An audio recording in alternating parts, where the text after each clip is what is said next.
Well, welcome, Neal Henderson, to the podcast. Thanks for joining us. Definitely. Thanks for having me. I think you have chatted to Campbell, not on the podcast, but about maybe a bit later on in the year. He did a Sufferfest program, and you were his Yep, coach. You were the one in charge of getting him back in condition. exactly. I had actually worked with Campbell for a little bit back in, I guess it was 2015 or 16. Um, I I was think it's working with 15. BMC a little Yeah, bit. Yeah. So, yeah. So it's good to catch up with him again a few years on. and do you want to just run me through your roles now? There's Yeah. roles and job titles. Yeah. So I am working. So I've worked with the Sufferfest for many years, and I'm the chief science officer with the Sufferfest, which last summer the Sufferfest was acquired by Wahoo Fitness. And so I am now actually serving as the head of the sports science department for Wahoo Fitness as well. So the bulk of my responsibility though is within developing the sports science applications within the Sufferfest app, though we're adding in some new things in some of the product development and testing side of things within Wahoo as well. So it's a pretty exciting role. And I still coach a few fairly fast athletes out there. Who's on your coaching books now? There's one Um, there's one well yeah, known I was going to say athlete. there's one, the probably most well-known fella is Rowan Dennis, Adelaide boy, and I've been working with Rowan since the fall of 2012. So basically, when he turned pro, I've been with him from then ever since. A couple other top quality pro tour level riders that I coach: Kasha Niwiadoma with Canyon SRAM and Taylor Wiles of Trek Segafredo. Those are the other few like top level cyclists that I got to have some development riders that I work with. Colby Lang from the U.S. here, and work with some triathletes. She was junior and U23 world champion, Taylor Nibb, who's now as racing mostly as an elite, but she's pretty top quality, and another continental level pro, Bria Edwards. So Mm. still have a couple masters athletes that I've coached for, in one case, almost over 15 years. So have a few long-term relationships like that So as well. you're a very busy man. How did that transition go with the Sufferfest being bought out by Wahoo? Yeah, How's that changed your role? yeah. So I had worked at a big sports medicine facility for many years, from 2001 through 2013. And while I was doing that, I was also coaching athletes, and had started a coaching company before, way back in 1999, when there were hundreds of dollars to be made as a coach. Um, and that was something that was kind of on the side, and started coaching a fellow named Taylor Finney around 2006. And his career and trajectory was pretty rapid. So I went to the 2008 Olympic Games with him, and also 2012, and I coached Taylor into the 2013 season, and then we kind of moved different directions. Still really good friends with him, but coaching was something that I was doing kind of on the side, and it kept growing and growing and growing. And after 2012, I had over 20 athletes. I was coaching them, almost all exclusively professional triathletes and cyclists, and decided that it was time to just try to focus on coaching for a period of time. So I left that position in the big sports medicine facility and just did my own thing with Apex Coaching, and brought on a couple other coaches and opened up an office in Boulder. And that grew a bit, and I started doing a lot more with the Sufferfest too in 2013, and they kept growing as well. And so it was really one of those things late in 2018 that I talked with David McQuillan from Sufferfest, and took last year a 3/4 time role with the Sufferfest, overseeing the sports science side of things, while still then spending about a quarter of my time with the coaching side of things. And it was really then the rapid growth and things that came in conjunction with Wahoo that made me say, it's time to make a little bit bigger commitment and go full time in with Wahoo, effectively starting January this year. And so still coaching a few athletes, which they, know and expect that that's going on, but it's a much lesser number now than I used to coach in the past. So got about 10 folks that I work with now, which is still probably right on the hairy edge for me, being, with the position with Wahoo and with family. I have a wife and two daughters. One daughter is older and one is younger, here in school still. So 2 dogs and a rabbit and a cat, and all that kind of stuff in the house. I had to shovel, 1.5 foot of snow twice this week in Boulder. So Yeah, always right. something going on. Can you talk about any projects you're working on with Wahoo specifically? Yeah, one that's kind of fully launching on Monday officially is a new workout kind of test effort called the Half Monty. And so we developed kind of the 40P, the full frontal test, which is really looking at kind of peak power output all the way out to sustained power output to get those 4 levels that we use in 40P. So that test, the full frontal, is really, really pretty intense. It's not an easy one. It does give us a lot of information. And that's your test? Yeah. Yep. Yeah. So started using that back. I think the first time was in around 2007, 2008. I actually worked with Sarah Hammer when she was recovering from, actually she broke her collarbone at the 2008 Olympic Games.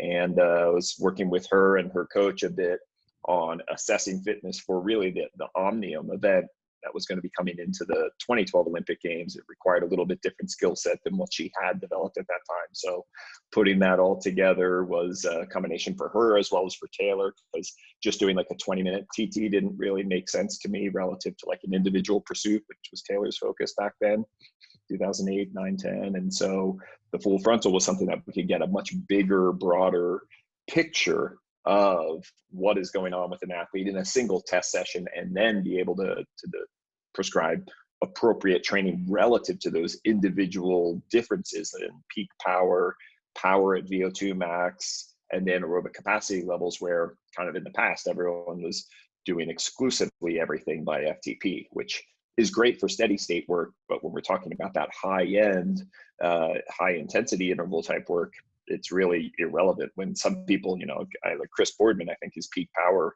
sprinting back in the day was 800 some watts. He could hold over 400 watts for an hour, but he couldn't sprint, more than 800 watts, where Taylor was a different animal. Again, his threshold was, we'll say, somewhere in the 400 watt range, but his peak power was over 2000 watts. So he had a 5-fold, difference versus a guy like Chris Boardman having a 2-fold difference. So if they're doing high intensity intervals, if I prescribe them, Chris Boardman might be, having difficulty at 150% of FTP to do like a series of repeat, 20-second efforts, where Taylor is like whistling, like that's not even hard. Like, okay, I'm done. That's not even a training session. So having that variation, that's where we came up with the 40P. We've worked on developing this newest session that comes out officially on Monday, April 20th, is the Half Monty, as being a 2-part test where we can identify max aerobic power from a ramp, which is kind of like a standard thing that we've if you've ever been to a lab and you've done a VO2 max test, a lot of times it's really that same kind of like 1 minute go until you hit your limit. And that's what we use to identify power at VO2 max. We don't have the whole fancy breathing apparatus to measure VO2 max when you do that at your house, generally, unless you're a crazy mad scientist at home, which would be awesome and cool. But generally speaking, we can still get that power at VO2 max without all that stuff. And then we have a second portion of the test that's actually a controlled effort that is keeping you below threshold. And by measuring points in kind of the warm up, the max aerobic power, and that steady state below threshold, we're able to calculate an FTP value pretty accurately without having you do an all-out sustained effort. So that's our newest test that we've been working on. And that's been over 1.5 years of development in the app alone, and pulling in data that we've been using and gathering from athletes and individuals for even longer than that. I'm really interested. So you worked with Taylor and Rowan both when they were the 2 hottest properties in cycling, pretty much. They were the kings of the under 23s. Yeah. How did you how did you see them develop from that point where I think they were 1-2 at Worlds maybe one year Yeah, to yeah. into the So professional ranks? And definitely. So and how did their 2000. careers change? Oh man, for sure, wild ride for both of them. A little bit different. I was coaching Taylor in 2008 at Junior Worlds in Cape Town, South Africa, and the final for the individual pursuit was Taylor versus Rowan, and Taylor did come out on top there. Taylor had ridden a junior world record in June, junior world record time in June in the 3K pursuit, which he had actually never competed in a 3K until Junior Worlds of 2008. He started off doing 4K individual pursuits at our elite nationals in the fall of 2007 and did his first World Cup in actually Sydney in December of 2007 or late November, and finished 10th, and then, or ninth or 10th. And then the week after was the Beijing Test Event World Cup. And he ended up finishing 4th in the 4K individual pursuit at his second ever World Cup and his third ever, really 4K pursuit. And then, he won the LA World Cup January of 2008, and then he got sick a little bit and, did the Copenhagen World Cup and finished tied for the overall World Cup lead, which would have given him an automatic spot to the Olympics, but they went to a tiebreaker and he ended up second in the World Cup standing. So he had to go to Worlds and put in a good ride there in March of 2008 to actually be able to come to qualify then for Beijing. And so the Junior Worlds was held just a few weeks before the Beijing Olympics. So we had this big trip where he was the defending junior world champion in the time trial as well. And so we were doing both the 3K pursuit and then the junior TT, and then went to Bordeaux to train and then up to Beijing. Rowan was racing the team pursuit with the Aussie squad and individual pursuit there. And that's really the first time I had, seen him, but didn't really meet him there. It wasn't until the following year at the World Championships of Track in Pruszków in Poland that got to meet Rowan for the first time. And I saw him because I started to work, continue to work with Taylor, but also with our U.S. women's team pursuit program. So after Taylor left the track in 2010, because they took the individual pursuit out of the Olympic program for 2012, Taylor took that focus onto the road straight away, where Rowan was continuing to race on the track. And he had his focus with team pursuit and taking a silver medal in London, which was pretty phenomenal. And Taylor had switched and finished on the road and ended up finishing 4th in both the road race and the time trial, which was both absolutely phenomenal and both absolutely brutal in both cases, to be that close and not be able to take the medal away. So, they both had different things going on. They both had some levels of success, and Taylor on the road for sure, came in and came hot. 2012 Worlds was second to Tony Martin. And I think Rowan that year, U23 Worlds was second in the U23 TT. So, 2013, I was coaching both of them, and they were, both at the World Champs in Italy. And I think Taylor finished, I believe, fifth or sixth in the TT in 13, and Rowan finished, I believe, 10th or 11th. And from that point, Rowan started to kind of come up, and Taylor had kind of hit like a high point, and then he had the really bad crash in 2014. And so I wasn't coaching him then, but still, somebody that I've, stayed in touch with quite a bit. Both him and his parents actually had helped out with some of the camps that Connie and Davis, Taylor's parents, ran, which, if you don't know, they're pretty good cyclists both themselves. And so, in a way, like Taylor, I was working with him all the way up to that point, and then Rowan started, and he kind of had some of that early success too, even as a first-year pro in 2013 at the Dauphiné, and going beyond that. And it's been a wild ride, and Rowan finally hit everything together at the World's ITT in 2018, and then last year again repeated, which has been pretty awesome. Were you confident at that point in 2013 that Rowan is going to be a superstar? I mean, you never know exactly what somebody is going to do, but he had all the right tools to do it. He had the capacity, he had the drive, he had had some success for sure. He, very much a top performer. And you find, the mental drive coupled with that capacity is really what determines how far somebody goes usually. There's a lot of people who have the drive that don't necessarily have the full physical capacity or physiological abilities and still get pretty close or occasionally get a good, get a very good result. But the guys who are able to kind of do that and repeat it have that super combination of the physical, physiological, and then the mental capacity to stay and work hard enough to express what that ability is. That's a big part of it. Being able to stay committed and stay focused. Is that the part? Like, for you, what's the most important point for an athlete to have? What's the thing that makes that drive? Yeah. I mean, it's drive, honestly. Without the drive, no matter how good somebody is, they're never going to top out. And so that's just going to be a frustration. If you have a super talented athlete who doesn't work and doesn't have drive, that's just a coach's ultimate frustration. And a good coach, depending on the person, if you can find what helps make them tick and help ignite that in some cases, great. In some cases, it's really like something that it's just like a wet log, man. You can't get it to get on fire. Even though it might be capable, it's just not going. There's no fire happening.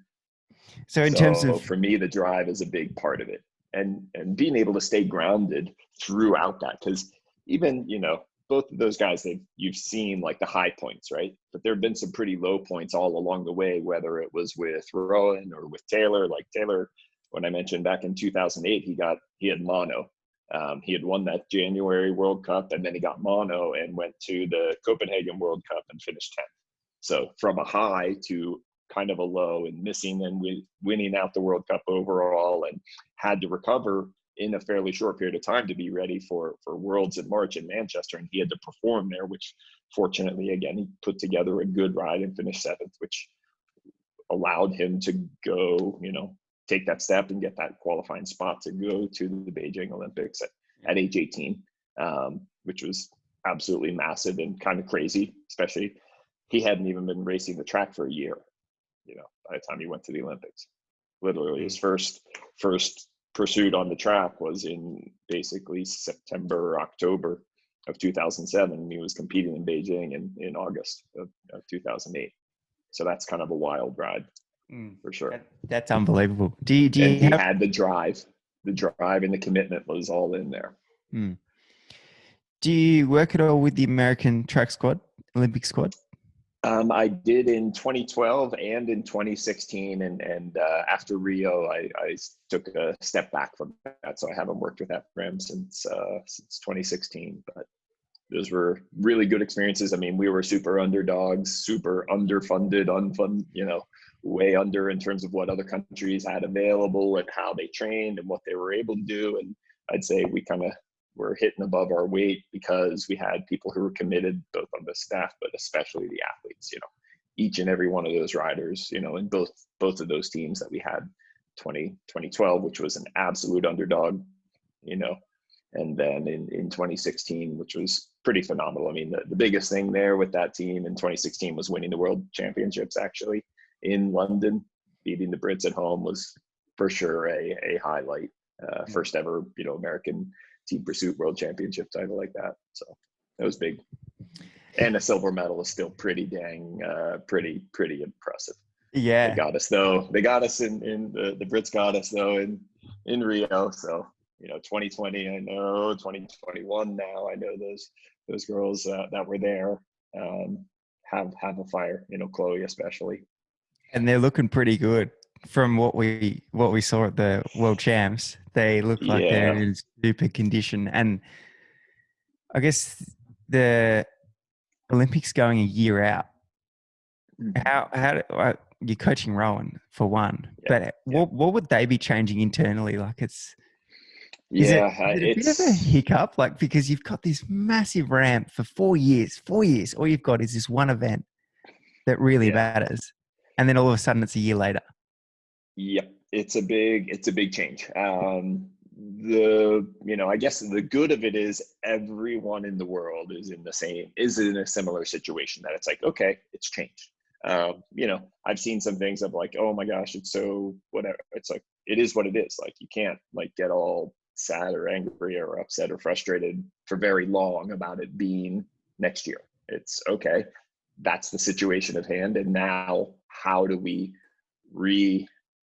adapt and refocus? So for right now, we've kind of pulled back a little bit. So otherwise right now would have been a really pretty heavy load going into the Giro d'Italia was Rowan's race program. And then probably would have done Poland, and then basically from there over to Tokyo. So we had our 2020 plan and schedule, and everything was going swell until everything wasn't, until a month ago. And so now it's completely changed. Rowan isn't training with the same intensity level and pressure as we would have had if it was in 3 months' time. That it's now, okay, it's 15 months away, so pull back a little bit. He's still training. I don't know if you saw last Sunday, he rode with his teammates and went kind of fast and on one of those E format rides. He's able to put out power, but he's not doing the same training.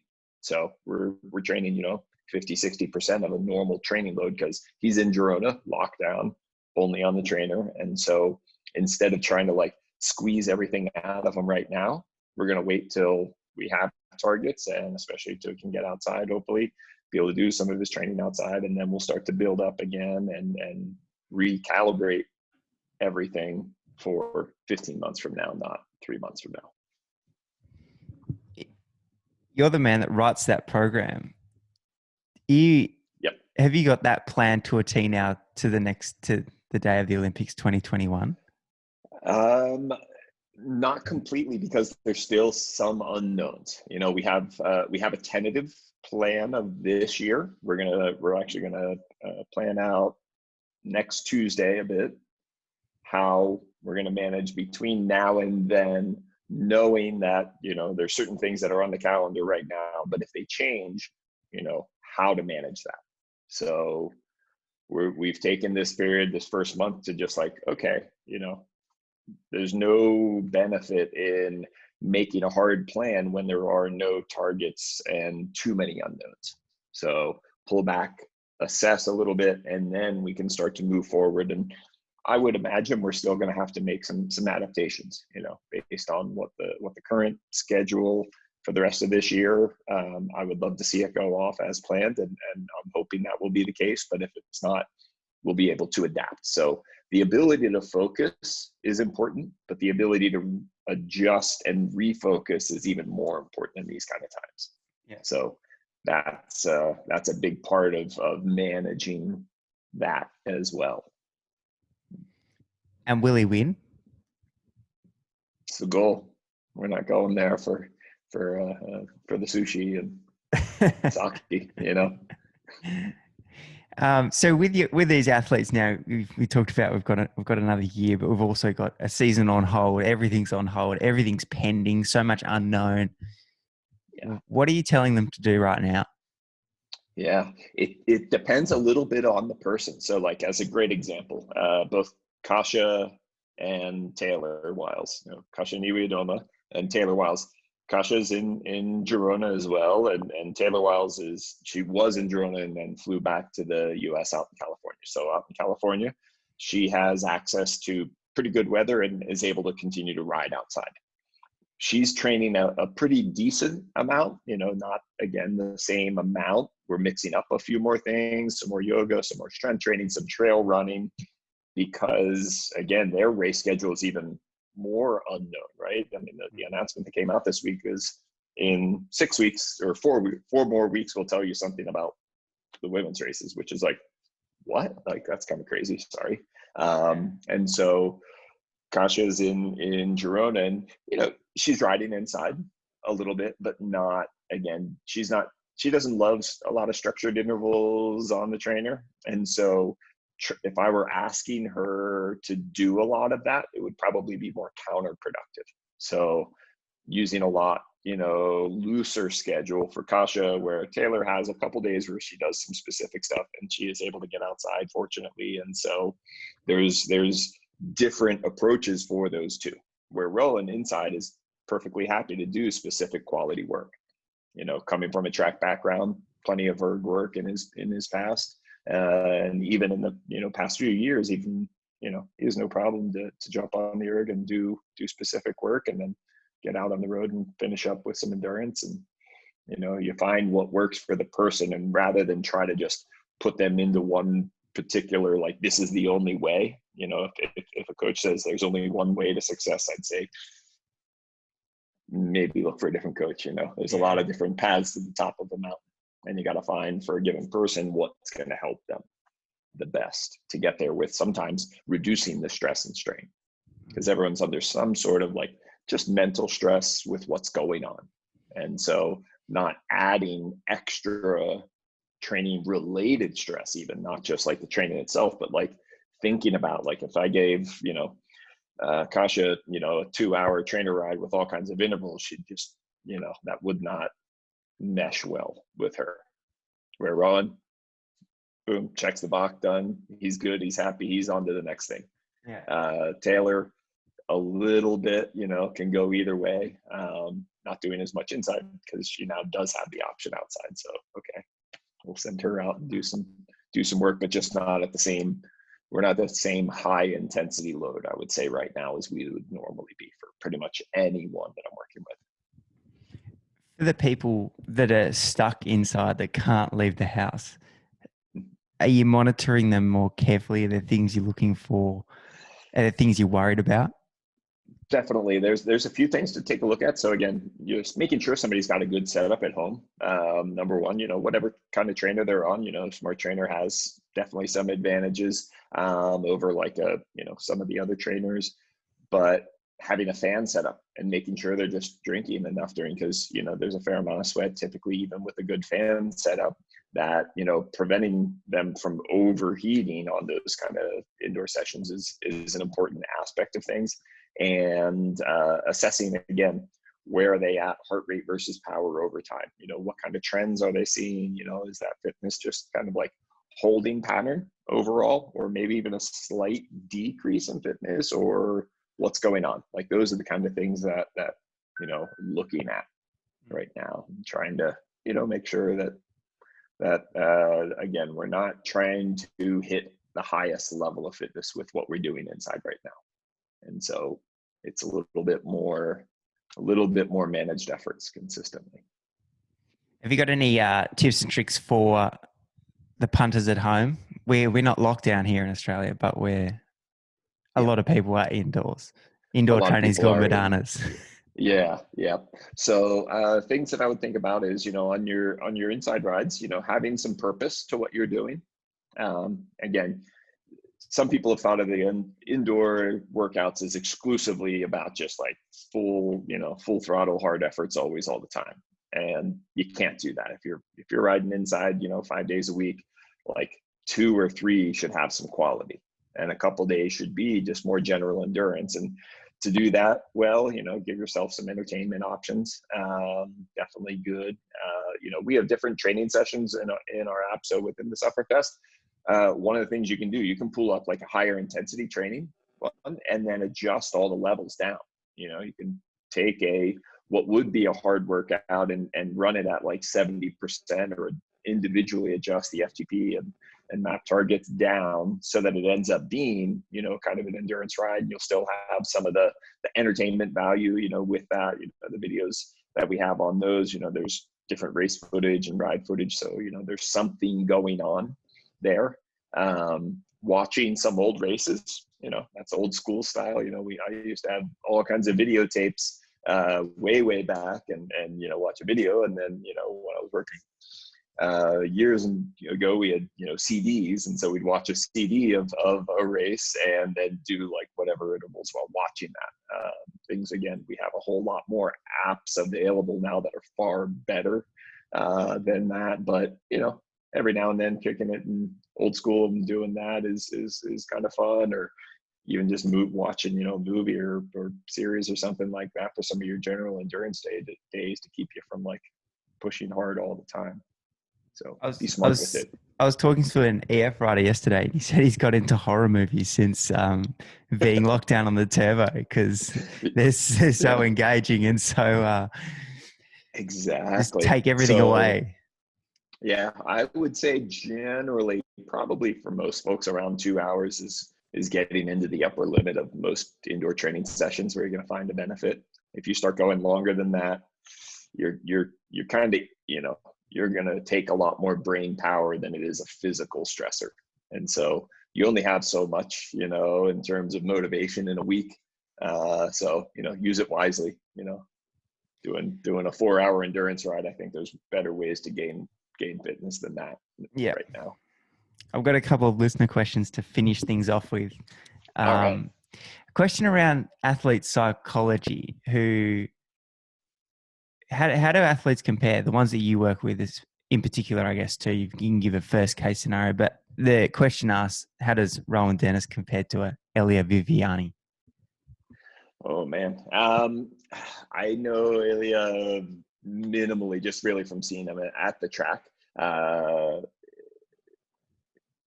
Honestly, each person, whether they're, an athlete who does certain specific types of formatted roles within a team, you see such a wide variety. So you can have two different sprinters still with pretty different personalities, or two different classics riders with very different personalities. And so the mental approach that they need and how they look at things clearly can be a little bit different. So a lot of it is kind of like, one strategy doesn't fit everyone, and one style doesn't carry across. So like when I talk with a group of athletes, even if they were doing the same race, let's just say if I had a couple folks that were competing at the same event, I would potentially and do tell each person often slightly different things, because what that individual needs and what's going to help them most does vary. So what works for Rowan in terms of how we approach a TT is different than how Taylor Wiles rides a TT and approaches it. So clearly some differences, even though they might have some similarities. How much work do you do with, we did a podcast with David Spindler at the start of the year, which is yet to be released, but he works with Rowan as well. Yes. How much crossover definitely do you two have in your workload and touch? Yep. David and I have some conversations. David, Rowan, and I together have conversations. Rowan and I have conversations, and David and Rowan have conversations. So there's a mix of things where there's one-on-one that I have with Rowan, that David and Rowan then have one-on-one. There's one-on-one time that David and I talk. We spoke yesterday, and actually this coming weekend, Tuesday, David, Rowan, and I are going to talk about certain things together. So it's part of a team. Ultimately any high level athlete has a core group typically of people that they work with that are kind of in that high performance team that helps that person. And so some people have a bigger team, some people have a smaller team, but clearly David is a very important part of Rowan's team. He's an important part of the team as with me and Rowan and him all together. We've spent a lot of time together, especially last year. But over the past few years, there's been a lot of communication in different formats between, the three of us, and then others, of course, the Australian and Bradley is massively, engaged in what's going on as we're getting ready for Tokyo. And, there's a few other folks that are in that. Yeah. So. Another listener question. What is something as a coach that an athlete has taught you? Oh boy. I probably one of the best things that I learned many years ago was from Connie Carpenter, who was 1984 Olympic gold medalist, and Taylor Finney's mom. And I think it was at one of the World Cups, and it was I was asking the question, like, how are you feeling? Like not long before the race. And afterwards, Connie like looked at me and I was like, oh shit, what did I say? Like, cause she's like, I look at Connie, I call her the mama bear. Like she protects her young ones very fiercely. And afterwards she says, don't ask the question, because then he's thinking, well, how do I feel? It's really task specific right now. Is there anything you need from me would be a far better thing, because how does he feel right now is irrelevant. The event is going to start and he's got to do what he's got to do. And I was like, that is actually very fair. And that's, again, from a perspective of somebody who probably got asked, how do you feel, way too many times at the wrong time. So when you're at the start line, it's not the time. How do you feel? Like, I feel like I gotta fucking go to work right now. I gotta do what I gotta do.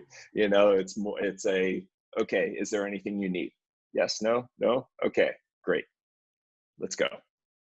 So that is actually a super helpful thing for me as a coach that I try to practice much more than just now. There's times to know, how are you feeling today before a training session? It's a totally different animal than 30 seconds before the start or 2 minutes before the start of a world championships. You don't want to have questions clouding you at that point, but before a training session or after something, how did that go? How are you feeling?